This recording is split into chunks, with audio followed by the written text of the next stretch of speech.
You know, think about our planet's huge water systems, all our rivers, lakes, and oceans, and picture them as just one giant fish tank. Now, what happens if you add a single drop of a really potent poison? It seems tiny, right? But that one drop can spread and harm absolutely everything inside. Well, that's pretty much the situation we're facing with hazardous chemicals in our water. So, let's dive into this invisible threat. First things first, what's actually in the water? Before we can even get into the impact, we've got to define the problem. What exactly makes a chemical hazardous once it gets into our ecosystem? Okay, here's the official definition.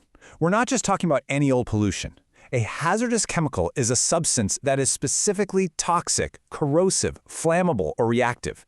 It's these qualities, these active properties, that make them so uniquely dangerous to, well, all living things. And these hazardous chemicals, they come from a surprisingly wide range of places. You've got your inorganic chemicals, like heavy metals from industrial stuff.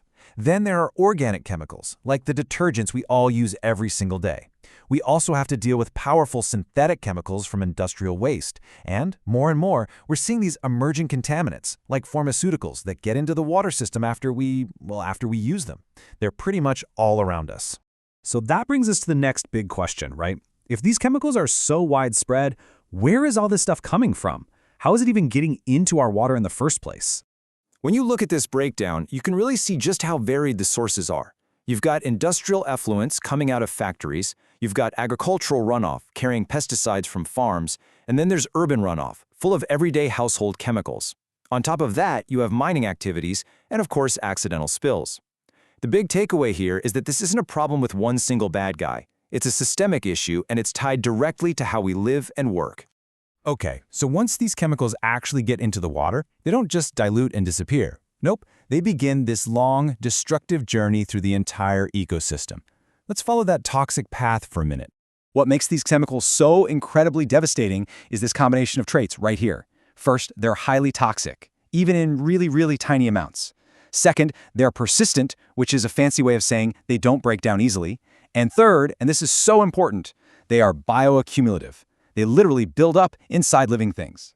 So, bioaccumulation, that's the first domino to fall in this whole toxic chain reaction. It works like this. A single small organism, like a tiny fish or some plankton, absorbs these persistent chemicals from the water, and those chemicals get stored in its fatty tissues.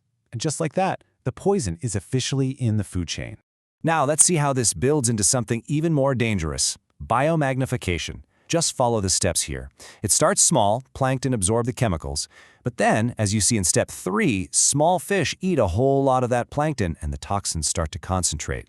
Then, step 4, bigger fish eat a lot of those smaller fish, magnifying the concentration again. By the time we get to the top of the food chain in step 5, to say a bird of prey, or us, that initial tiny dose has become a potentially lethal one. So yeah, this isn't just some abstract environmental problem happening way out in a lake somewhere. Because we are at the top of so many food chains, this environmental issue becomes a direct human health crisis. This is where it really hits home. And the consequences for people are severe. Consuming water or seafood that's been contaminated with these hazardous chemicals is linked to some really serious stuff. We're talking organ damage, neurological issues, and major hormonal disruption. And yes, many of these substances are known carcinogens, which means they can increase the risk of cancer. It makes the threat incredibly personal and incredibly immediate. Okay, it's a huge, daunting problem. There are a lot of moving parts, but the situation is not hopeless. So the critical question really becomes, how do we start to fight back against something we can't even see? Let's shift gears and focus on the final part of our explainer, the solutions. Because there are clear, actionable strategies we can use to manage and, hopefully, reduce this chemical pollution. The approach really has to be multifaceted, as you can see in this 5-point plan. It all starts with step 1, source control, basically using fewer of these hazardous chemicals to begin with. Then, step 2 is effective treatment to neutralize the pollutants, but that has to be backed up by step 3, strong regulation, and step 4, proper safe disposal.